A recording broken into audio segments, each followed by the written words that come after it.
Okay, hey everybody, Fran Conway here with a kitchenette yoga vinyasa. So we had discussed this, I was talking about this with a few of my yoga students, how they didn't want to get down on the floor or they felt that they couldn't get down on the floor to do a vinyasa, which is a flow. So I created this program where you could do it at any time. You could do it at your kitchen counter, you could do it at your dining room table, at the back of your couch, or at your bedpost. So it's going to be broken down into, we're going to focus on upper body strength, we're going to do some standing poses, and then we'll create and incorporate the flow into that. So just a few housekeeping rules. Please do this with a yoga mat in your bare feet, or you could do it with your shoes on. So the point is, don't do it with socks, because that's going to be really slippery and you could hurt yourself. So I want you to have a sense of traction when you do this. Do it with shoes that are flat. You're not going to do it with your high heels on, okay? So just a flat shoe that gives you some support if that makes you feel better. So we're going to start with mountain pose, which is the foundational pose for all of the yoga poses, sitting or standing. So what that looks like, and I'm just going to look at you first, and then I'm going to demonstrate it in front of the kitchen counter. So you look down at your feet, and that's important. Look down, because many times we think our feet are parallel, and they're really like this, right? So just take a look down. They're parallel with each other, more or less, depending on your body type. And then they want to be about fist distance apart. Not too wide, not too close, just fist distance. You don't have to go down and measure, just an idea in your mind's eye. Press down into the ball of the big toe, the ball of the little toe, and in the middle of the heel. Many of us are in this sort of like forward inclination these days. If that's you, just pull back a little bit on your heels so you can center, but not at the risk of losing the contact with the earth with your big toe, the ball of the big toe, and the ball of the little toe. So equal distribution through those 3 points on the feet. Come back on that, find your grounding down to the earth, and then engage your thighs a little bit, just a little bit. You don't have to overdo it, 30-40%. Lift up at the thighs, because in other words, if you're just standing there, you could look like you're really doing a good mountain pose, but you're not engaging your thighs. And I just let go. I need to know how to do things wrong in order to do things right.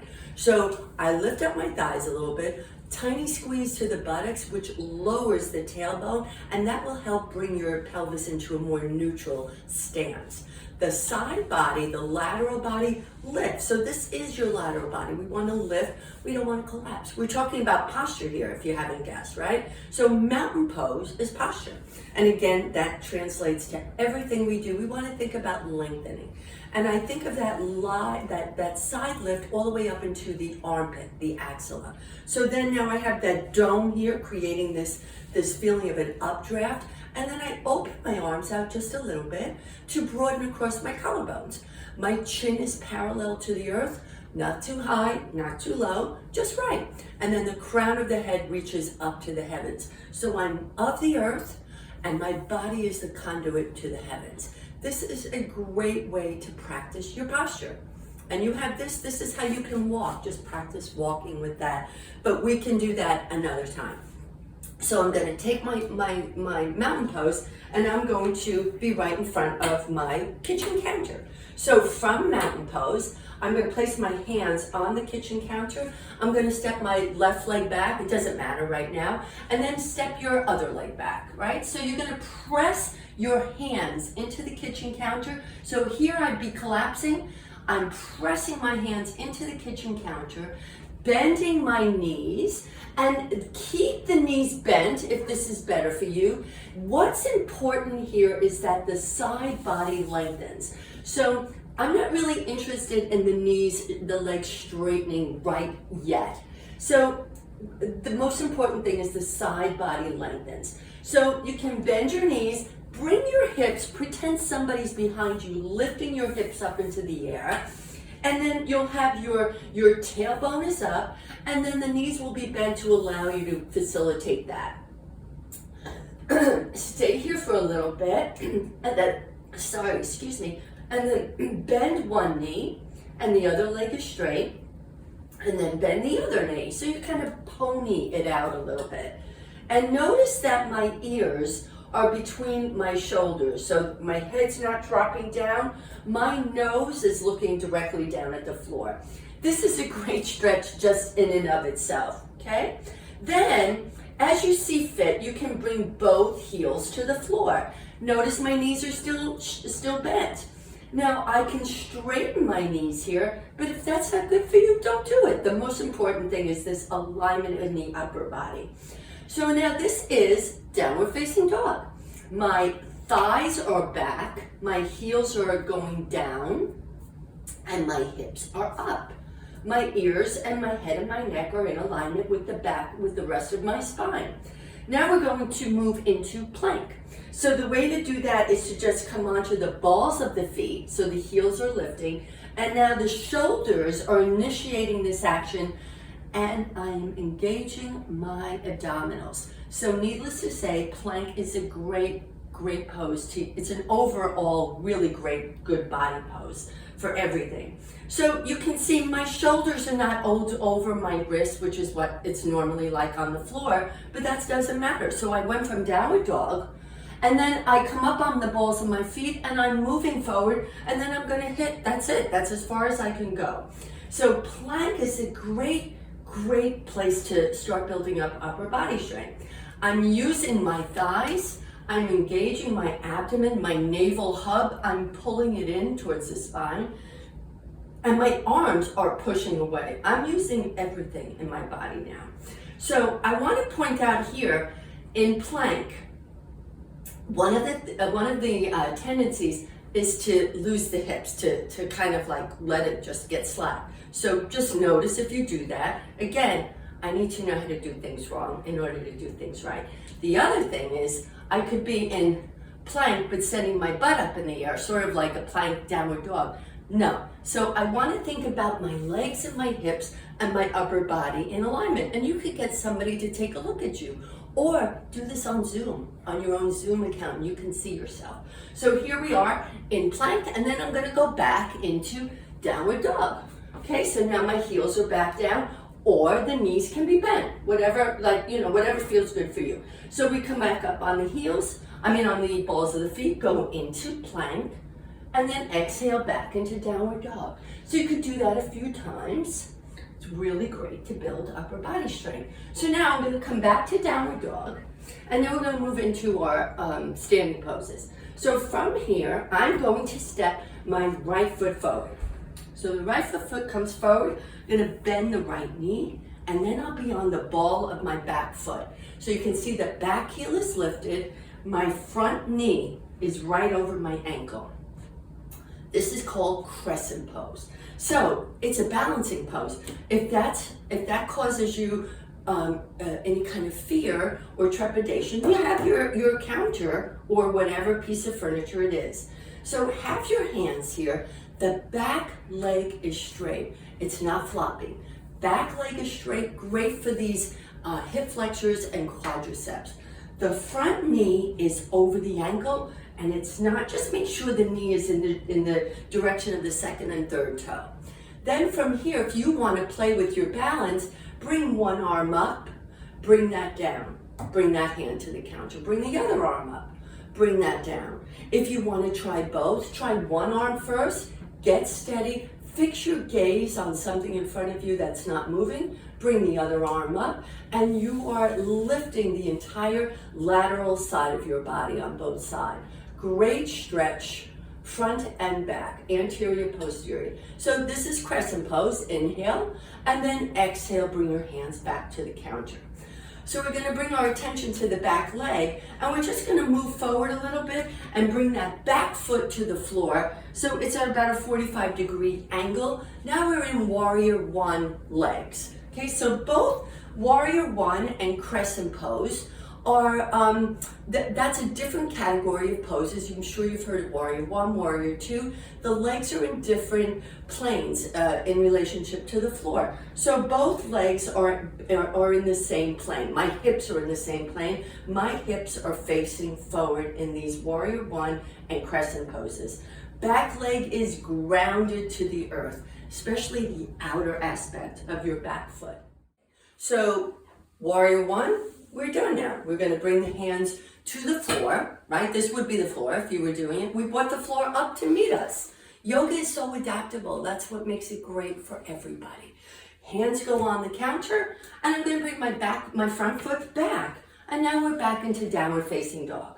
And then you can pedal it out again and come and find your dog. So I'm gonna go through the second side a little faster, and you'll see the back part of my body now here. So inhale into plank, and we'll do and make sure you're using the abdominals. Chest is broad and wide, your clavicle is open, your collarbones, and then come back.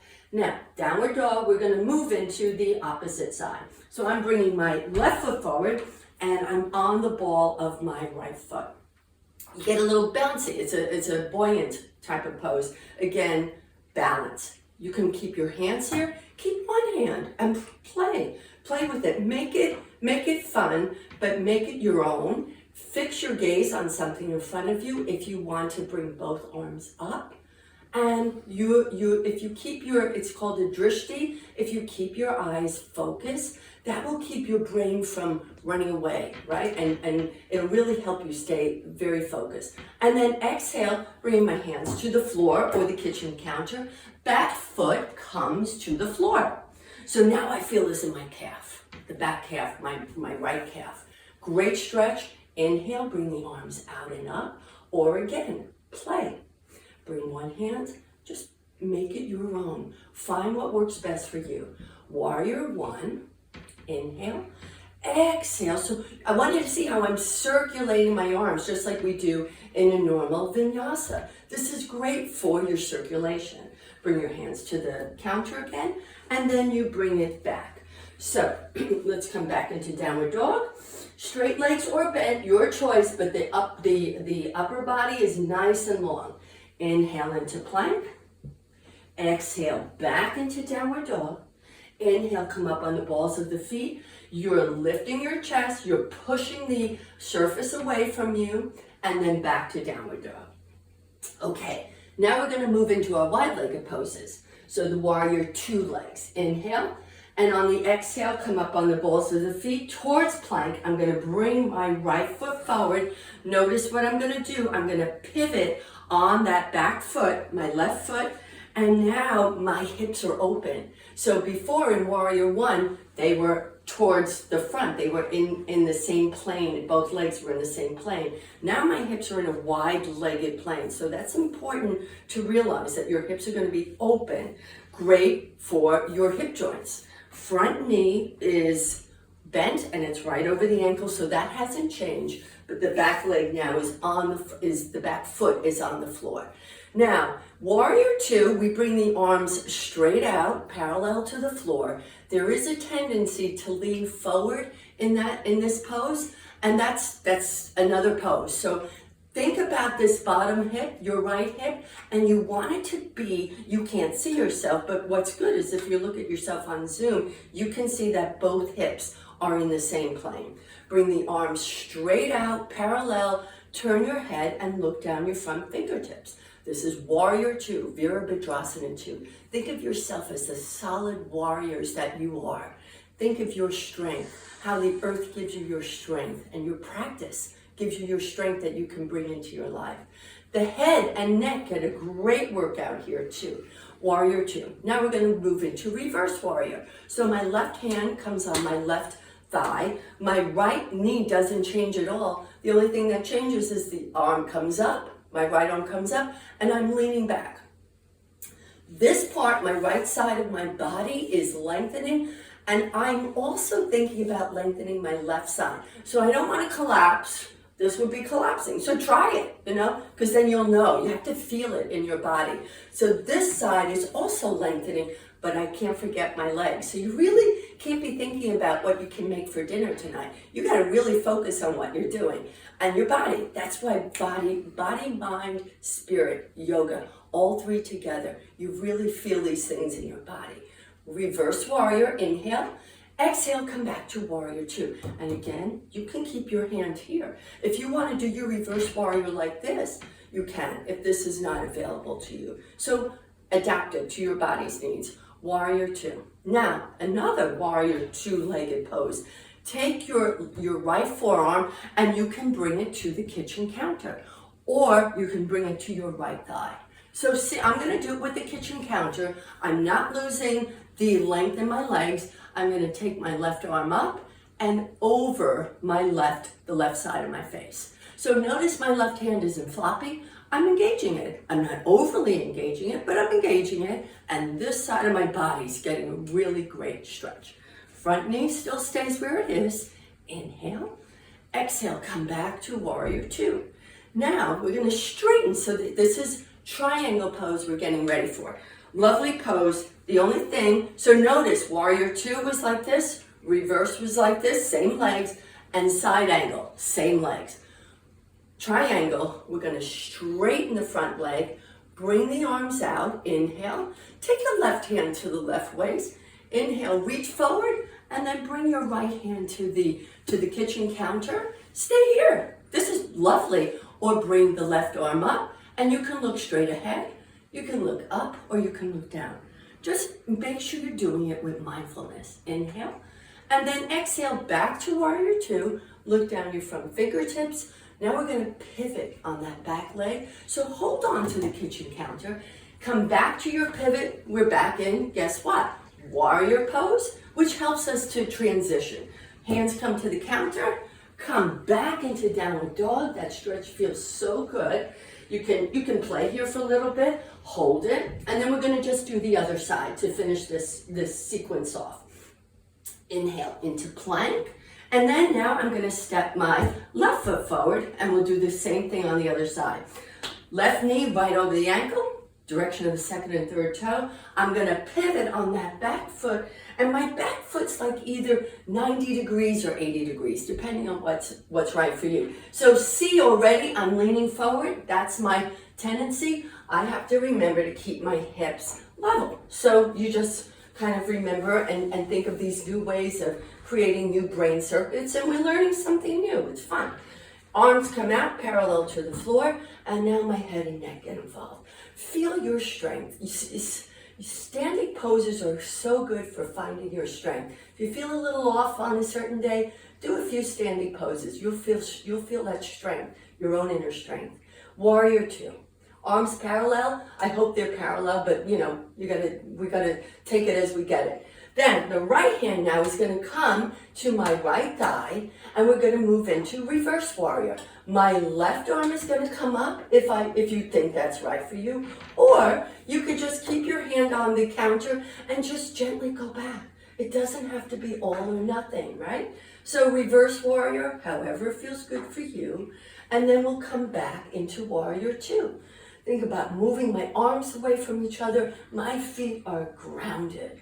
Now we'll move into side angle. So again, same leg setup, and then the left arm, you bend the left forearm, and then it can come to the counter, or it can come to your thigh, whatever feels right for your body. And then you want to open up that right shoulder. You can even bring your right hand behind your back. It's great. It's really great to open the chest and collarbone. Right arm comes up, and then you can extend that right arm over, sweep it across your face, and then turn your head. I like to look straight ahead. So that works for me. Sometimes looking up hurts my neck too much.